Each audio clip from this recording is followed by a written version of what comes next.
La madrugada del 14 de agosto de 2006 marcó una herida que nunca cicatrizaría en la memoria de cientos de familias mexicanas. A bordo de un lujoso crucero que había zarpado del puerto de Acapulco, 3 jóvenes mujeres desaparecieron sin dejar rastro alguno. Sus nombres eran Mariana López, Alejandra Torres y Gabriela Ramírez. Tenían apenas 20 y tantos años, el futuro por delante y una amistad que parecía inquebrantable. Todo comenzó como un viaje de celebración. Durante meses habían ahorrado cada peso, imaginando el día en que subirían al barco para recorrer el Caribe. Para ellas, esta travesía no era un simple descanso. Era la recompensa a años de esfuerzo académico, sacrificios laborales y sueños compartidos. Sin embargo, lo que debía ser la experiencia más luminosa de sus vidas se transformó en un abismo de incertidumbre que hasta hoy sigue provocando escalofríos. A las 6 de la mañana del 14 de agosto, la tripulación notó algo inquietante. La cabina 847, donde las 3 amigas dormían juntas, estaba en perfecto orden. Las camas tendidas con precisión, las maletas intactas, los pasaportes guardados en el cofre digital y los objetos personales alineados como si nadie los hubiera tocado. Pero las camas estaban vacías y ellas habían desaparecido. Ni una pista en los pasillos, ni un testigo que aportara claridad, ni un sonido que advirtiera lo que había ocurrido. Solo un silencio espeso en medio del océano. ¿Cómo podían 3 mujeres desvanecerse dentro de un barco con casi 3000 pasajeros? ¿Qué fuerza invisible las arrancó de su realidad aquella noche? Si relatos como este toca tu corazón, suscríbete, activa la campanita y deja un mensaje de apoyo para esta familia en los comentarios.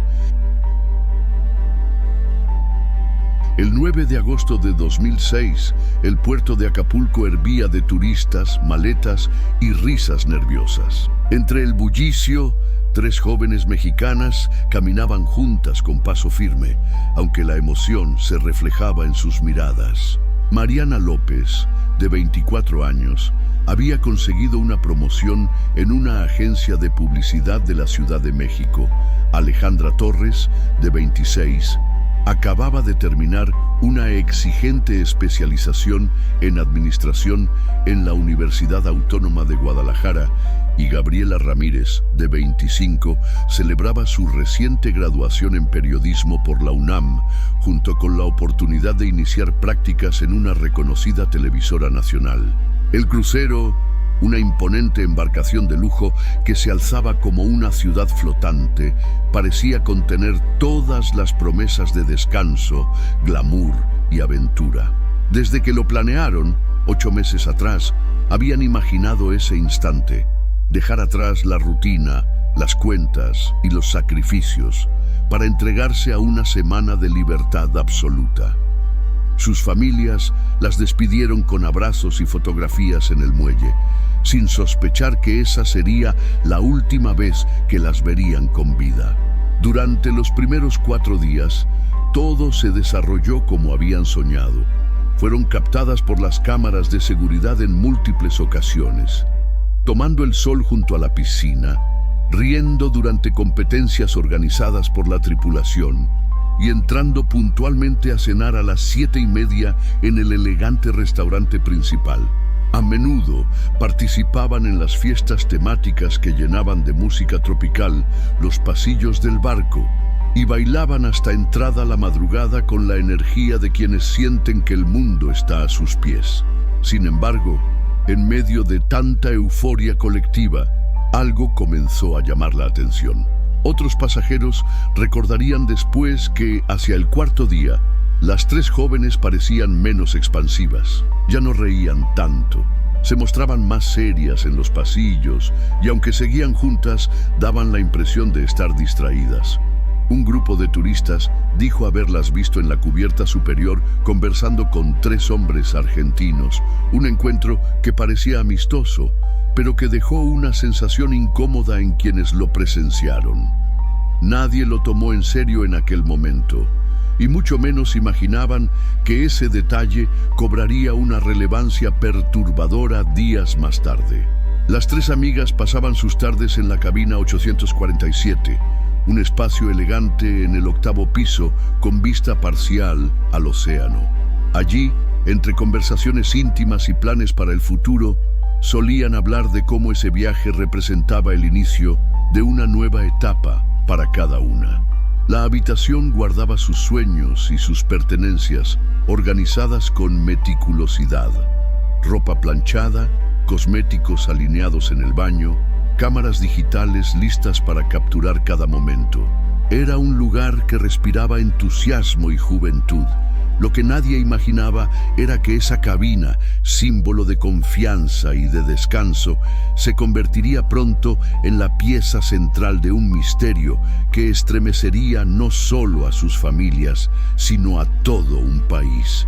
Y mientras el barco avanzaba hacia aguas más profundas del Caribe, el destino de Mariana, Alejandra y Gabriela comenzaba a desviarse hacia la oscuridad. El 13 de agosto comenzó como cualquier otro día a bordo. El sol caía con fuerza sobre las piscinas, la música en vivo animaba a los pasajeros y los restaurantes ofrecían banquetes interminables. Mariana, Alejandra y Gabriela participaron en actividades, rieron con otros viajeros y se fotografiaron frente al horizonte azul que parecía no tener fin. Nada indicaba que aquella sería la última vez que serían vistas con normalidad.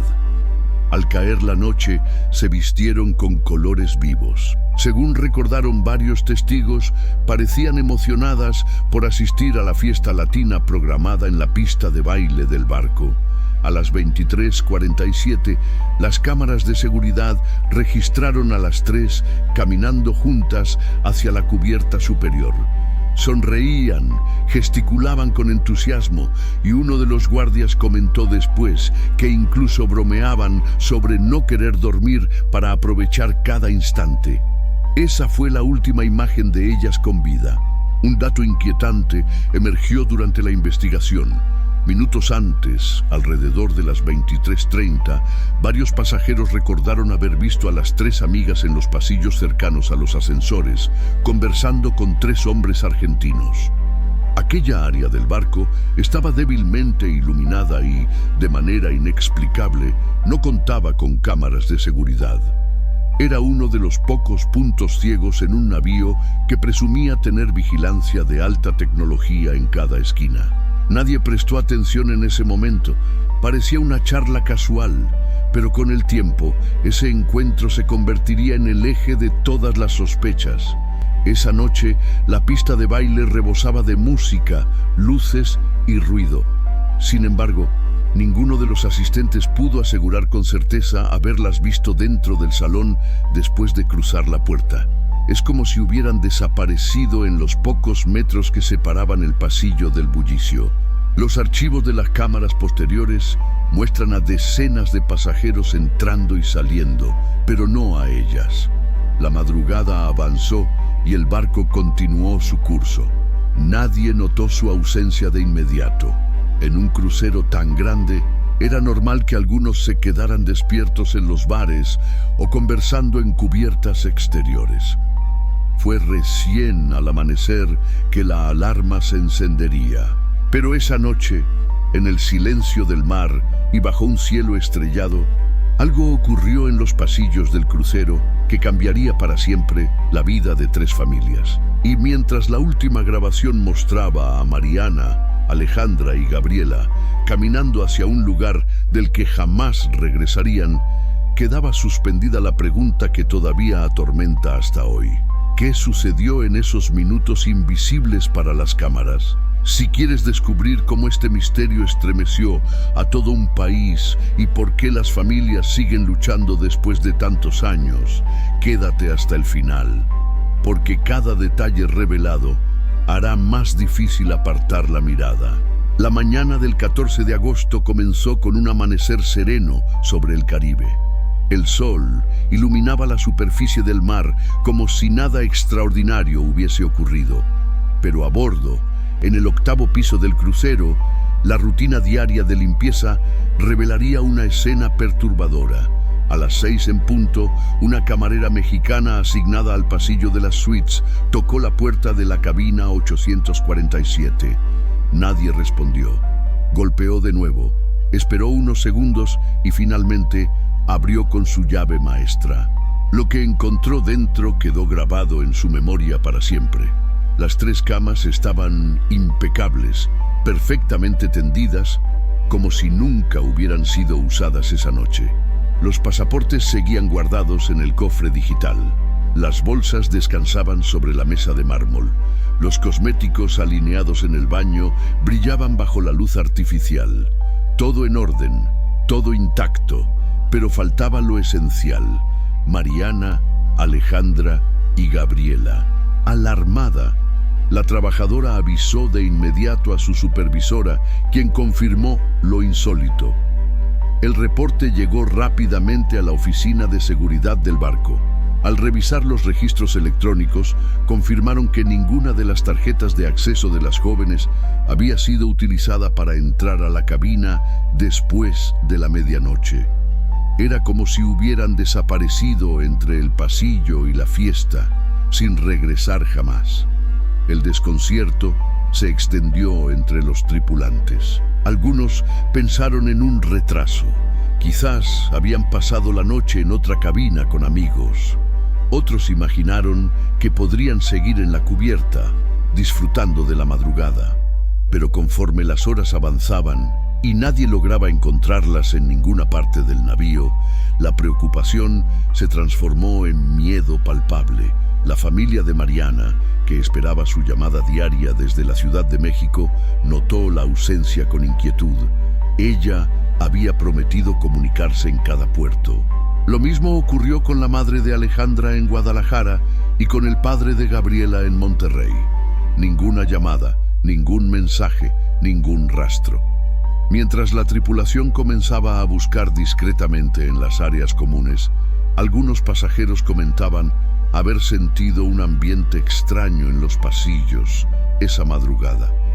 Un hombre afirmó haber escuchado golpes metálicos cerca de la cubierta superior, aunque pensó que se trataba de reparaciones rutinarias.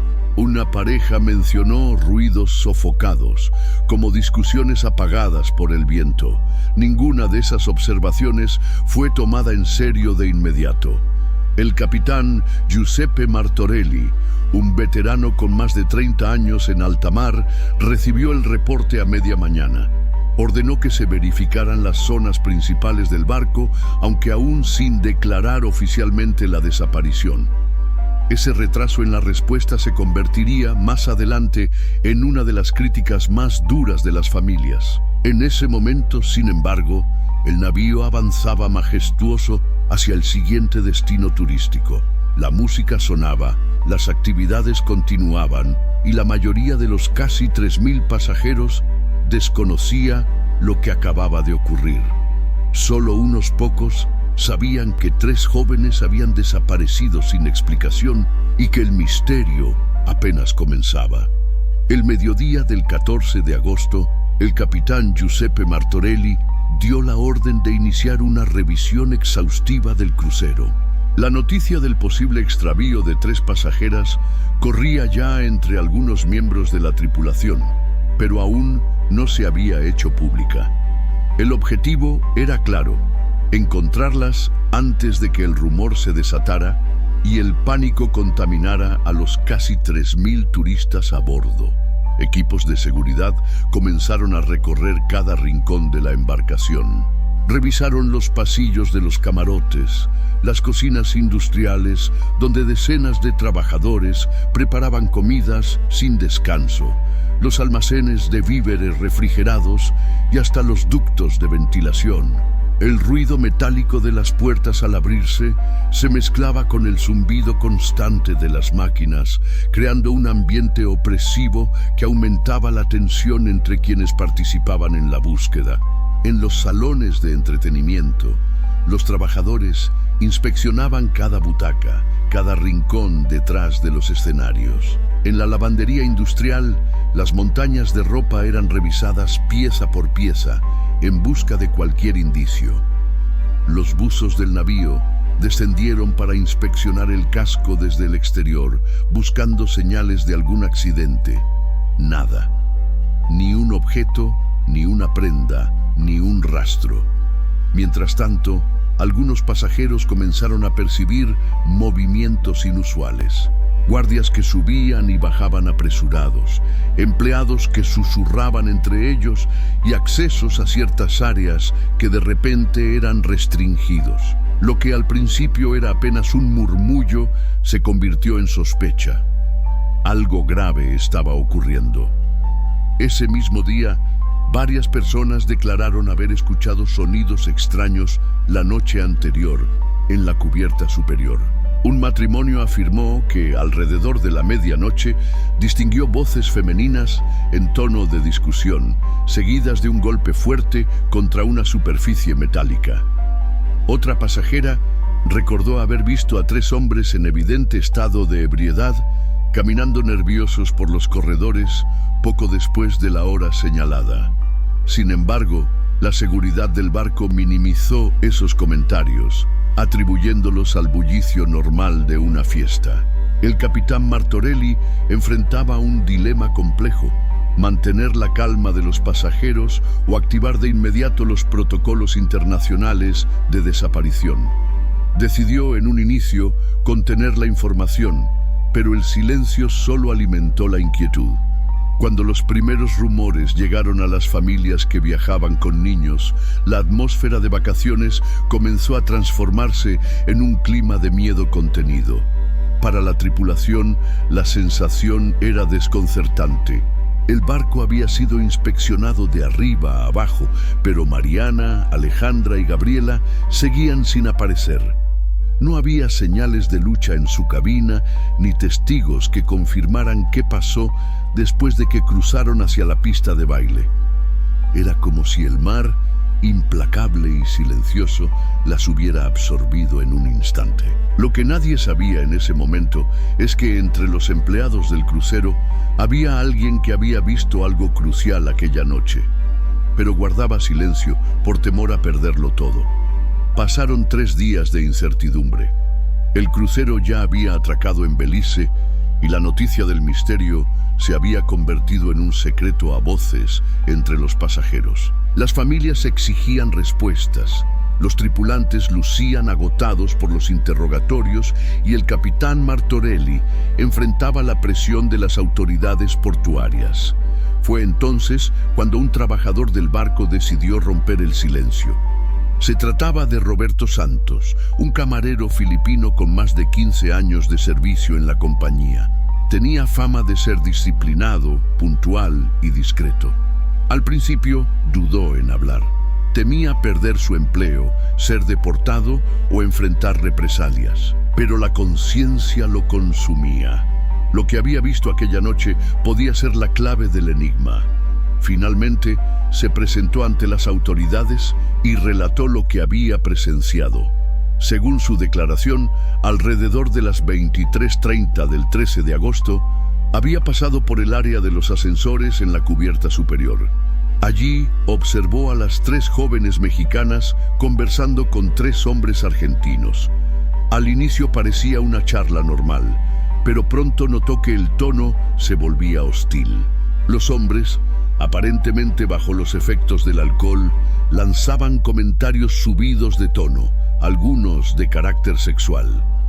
Mariana intentaba mantener la calma y alejarlos con educación, mientras Alejandra y Gabriela mostraban evidente incomodidad. Roberto explicó que se quedó a unos metros, dudando sobre intervenir o pedir refuerzos. Pero el lugar tenía una peculiaridad.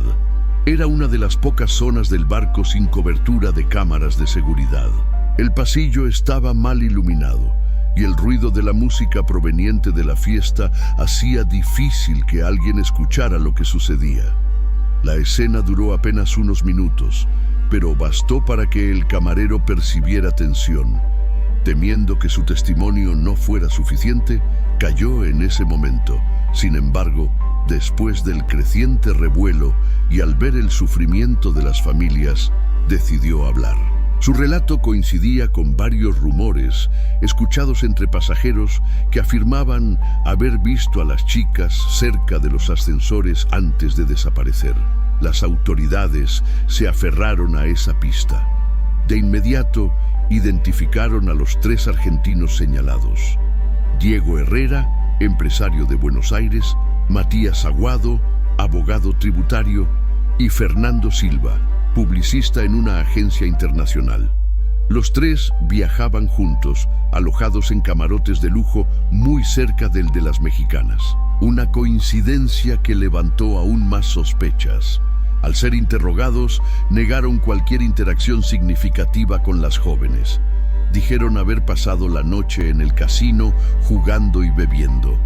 Pero los investigadores pronto descubrirían inconsistencias en sus declaraciones que contradecían esa versión. El testimonio de un camarero, un hombre común atrapado entre el deber y el miedo, abrió la primera grieta en el muro de silencio que rodeaba el caso. Y a partir de ese momento, la atención se concentró en 3 nombres que empezarían a perseguirse en los titulares de toda América Latina. Con el testimonio del camarero en manos de las autoridades, la investigación tomó un rumbo decisivo. Los nombres de Diego Herrera, Matías Aguado y Fernando Silva comenzaron a circular en los pasillos del crucero y poco después en los informes oficiales entregados a las autoridades de Belice. La tripulación ya no podía contener la tensión.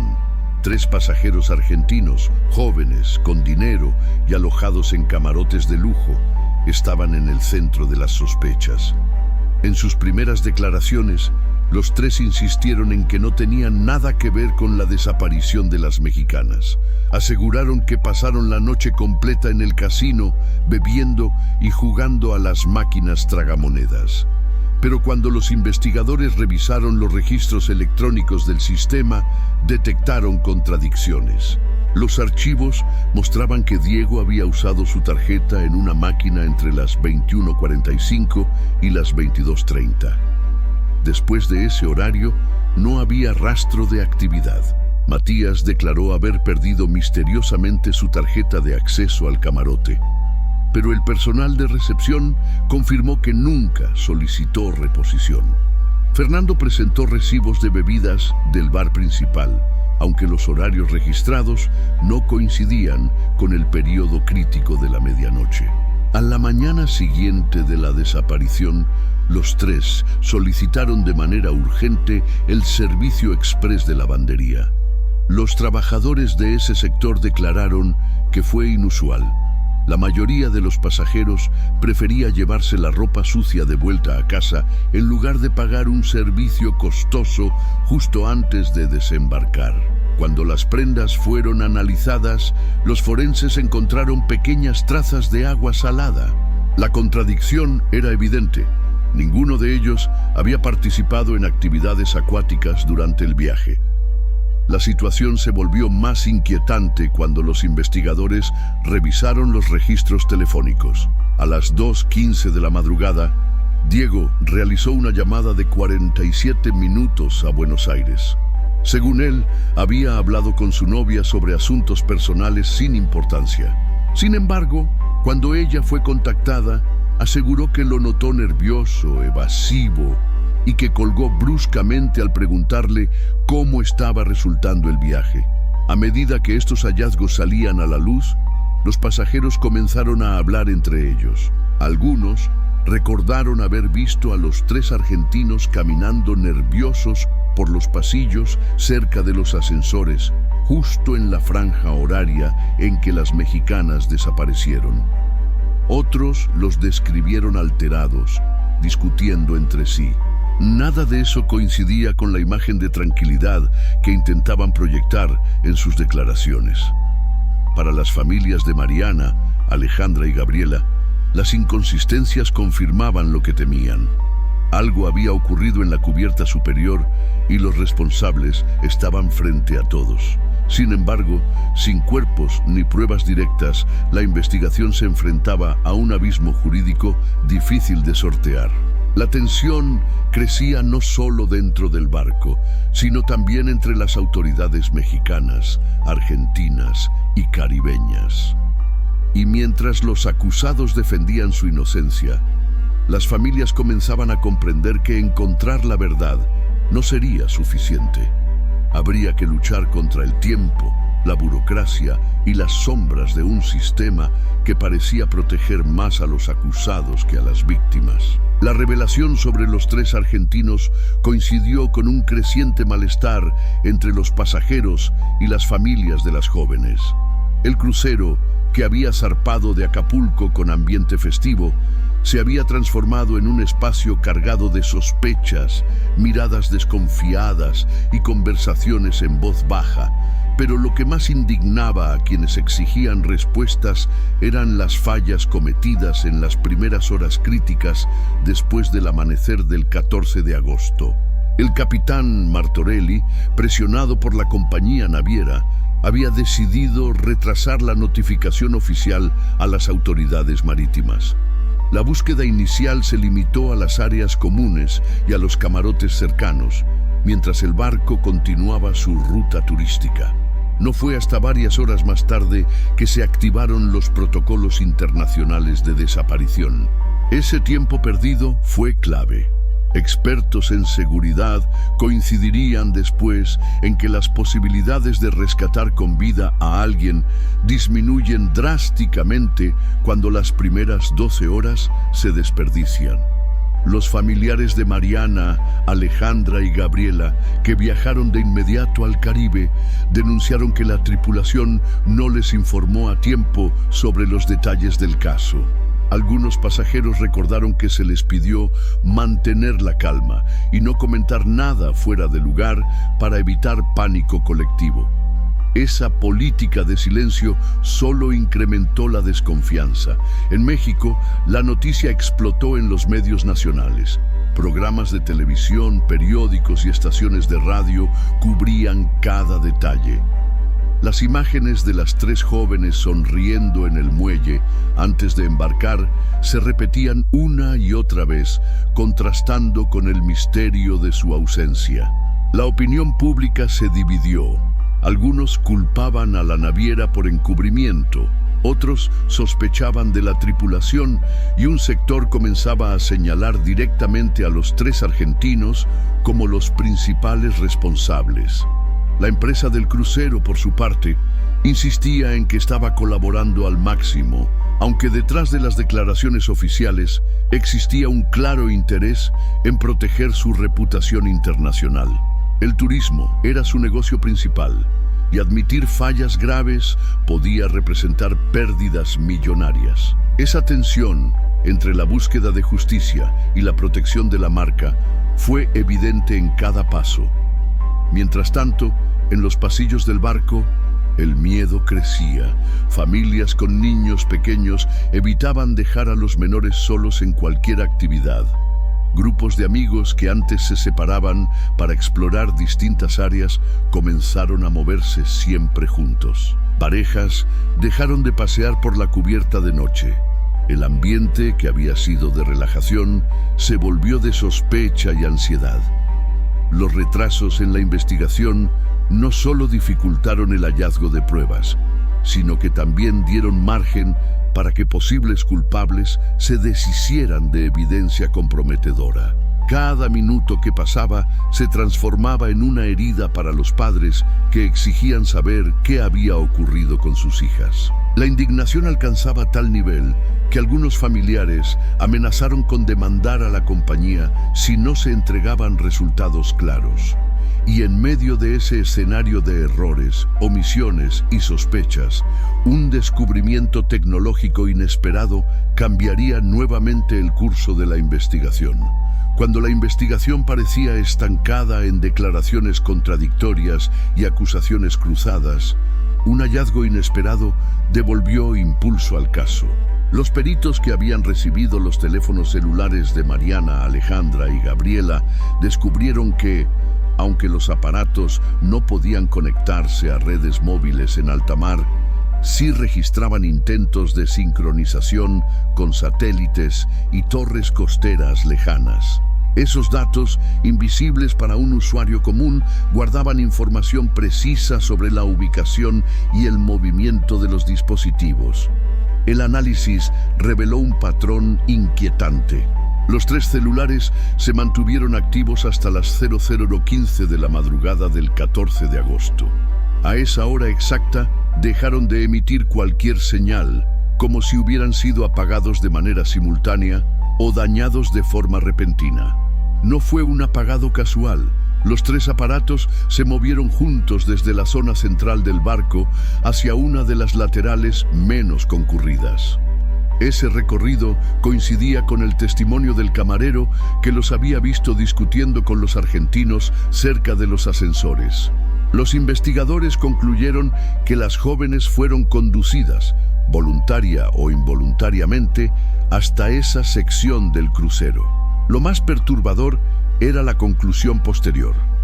Si algo les ocurrió allí y fueron arrojadas al mar, las corrientes marinas de la zona hubieran arrastrado cualquier cuerpo o objeto hacia aguas profundas, a más de 4.000 metros de profundidad. En otras palabras, incluso con la tecnología más avanzada, la recuperación habría sido casi imposible. La revelación fue devastadora para las familias. Significaba que probablemente nunca tendrían un lugar donde llevar flores ni un cuerpo que despedir. Pero al mismo tiempo, reforzaba la teoría de un crimen.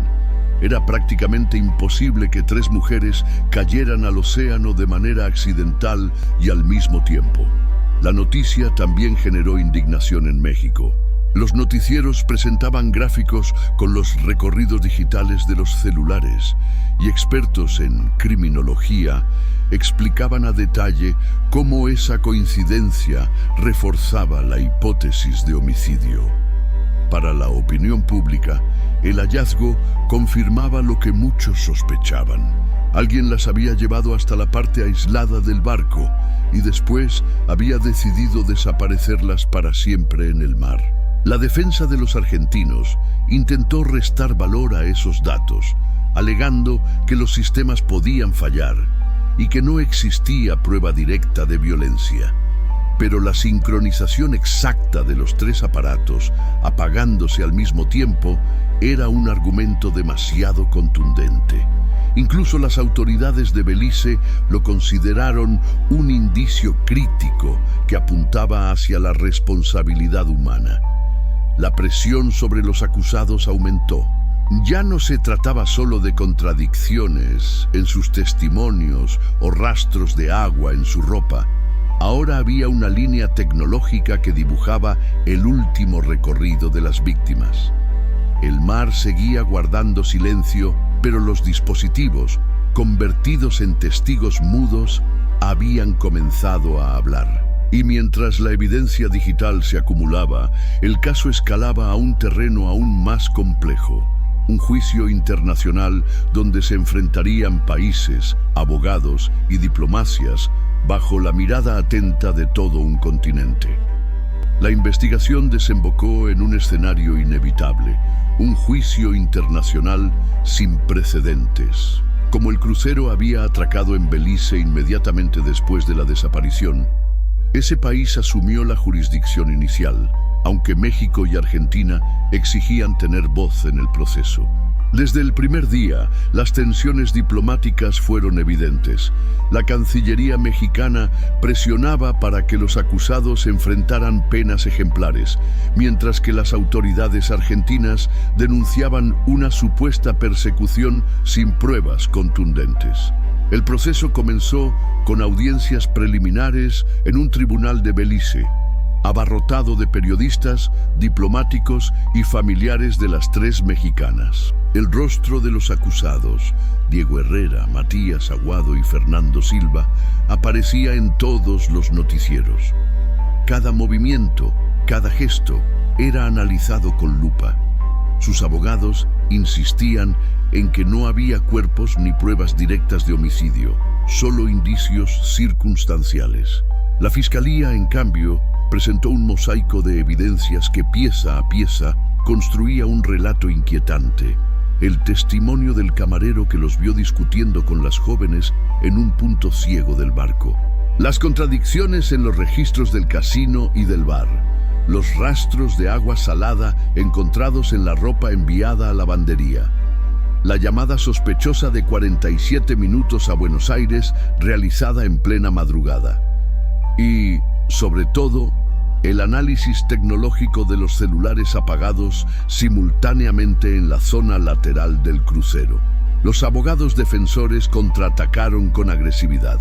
Argumentaron que las mexicanas podrían haberse accidentado solas, que los registros tecnológicos podían fallar y que la presión mediática había convertido a sus clientes en chivos expiatorios. Incluso insinuaron teorías alternativas, como un pacto secreto entre las jóvenes para desaparecer voluntariamente y comenzar una nueva vida. Esa hipótesis indignó a las familias, que no dudaron en calificarla de insulto. Durante las audiencias, los padres de Mariana, Alejandra y Gabriela estuvieron presentes, mostrando fotos de sus hijas y relatando sus rutinas, sus sueños y sus llamadas diarias. Cada palabra golpeaba el silencio de la sala, recordando que detrás de los expedientes había 3 vidas truncadas. El juicio se prolongó 14 meses. La opinión pública se dividía entre quienes pedían cadena perpetua y quienes defendían la inocencia de los acusados. En México, miles de personas marcharon con velas exigiendo justicia. En Argentina, colectivos denunciaban xenofobia y defendían la presunción de inocencia. El caso dejó de ser solo un expediente judicial. Se convirtió en un conflicto diplomático y social que cruzó fronteras. Finalmente, el tribunal dictó sentencia. Diego Herrera fue condenado a 18 años por homicidio calificado. Matías Aguado recibió 15 por participación secundaria y Fernando Silva, parcialmente absuelto, obtuvo solo 8 por ocultamiento de pruebas y falso testimonio. Para las familias mexicanas, la resolución fue un golpe amargo. Consideraban que las penas eran insuficientes y que la justicia había fallado al no reconocer la magnitud del crimen. El veredicto dejó una sensación de vacío. Sin cuerpos, sin una verdad absoluta, las condenas parecían apenas un consuelo insuficiente frente al dolor incalculable. Y mientras los acusados eran trasladados a una prisión de máxima seguridad en Belice, las familias entendían que su lucha no terminaría allí. Han pasado 18 años desde aquella madrugada en que Mariana López, Alejandra Torres y Gabriela Ramírez desaparecieron en el mar. Sin cuerpos que enterrar, sin respuestas definitivas y con una sentencia considerada insuficiente, las familias mexicanas aprendieron a convivir con una herida que nunca cicatriza. Lo que comenzó como un viaje de celebración se transformó en un símbolo nacional de dolor, impotencia y lucha por la justicia. La madre de Alejandra, doña Rosa Torres, convirtió su tragedia en un motor de resistencia. Fundó una organización civil dedicada a apoyar a familias con parientes desaparecidos, ofreciendo asesoría legal y acompañamiento psicológico. Desde Guadalajara se transformó en una figura reconocida por su incansable activismo, presionando a las autoridades para que reforzaran la seguridad en viajes internacionales. Su casa se convirtió en un santuario. Fotografías de su hija en cada cuarto, recuerdos intactos y un espacio que se mantiene como si Alejandra fuese a volver en cualquier momento. El padre de Gabriela, don Joaquín Ramírez, decidió plasmar su dolor en papel.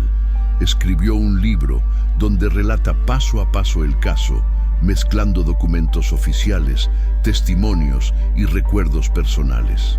Su objetivo era claro: mantener viva la memoria de su hija periodista y advertir a otros padres sobre los peligros que pueden esconderse incluso en ambientes que parecen seguros. El libro circuló por universidades y foros de derechos humanos, transformándose en un documento que mantuvo abierto el debate público sobre el caso. Los padres de Mariana, el señor Héctor López y su esposa Laura Martínez, optaron por dejar la Ciudad de México y mudarse a un pueblo pequeño del estado de Morelos. Allí, lejos del ruido y las miradas inquisitivas, encontraron cierta paz. Sin embargo, mantienen activa una página en internet en honor a su hija. Ese portal recibe mensajes de apoyo de todo el mundo, convirtiéndose en un espacio de memoria colectiva. El caso no solo marcó a las familias, también obligó a la industria de cruceros a cambiar sus protocolos de seguridad. Hoy, todas las embarcaciones que operan en aguas mexicanas deben contar con enlaces consulares, cámaras de alta definición en cada pasillo y patrullajes nocturnos más estrictos. La tragedia de Mariana, Alejandra y Gabriela dejó como herencia reglas más duras que buscan evitar que algo similar vuelva a ocurrir. Aún así, la sensación de vacío persiste. Para quienes las conocieron, el mar se convirtió en un enemigo silencioso, guardián de secretos imposibles de recuperar. Las familias siguen repitiendo que la justicia fue parcial, que las condenas no reflejaron la magnitud del crimen y que la verdad completa permanece bajo las aguas profundas del Caribe. Hoy, al recordar su historia, la sociedad mexicana no solo piensa en 3 jóvenes desaparecidas, sino en el recordatorio constante de que la seguridad nunca está garantizada y que la dignidad de las víctimas exige memoria, resistencia y vigilancia. Porque cada vez que alguien pregunta qué ocurrió aquella noche, el eco de la pregunta devuelve el mismo silencio que reinó en la cabina 847. Un silencio que pesa tanto como las olas que engulleron el misterio.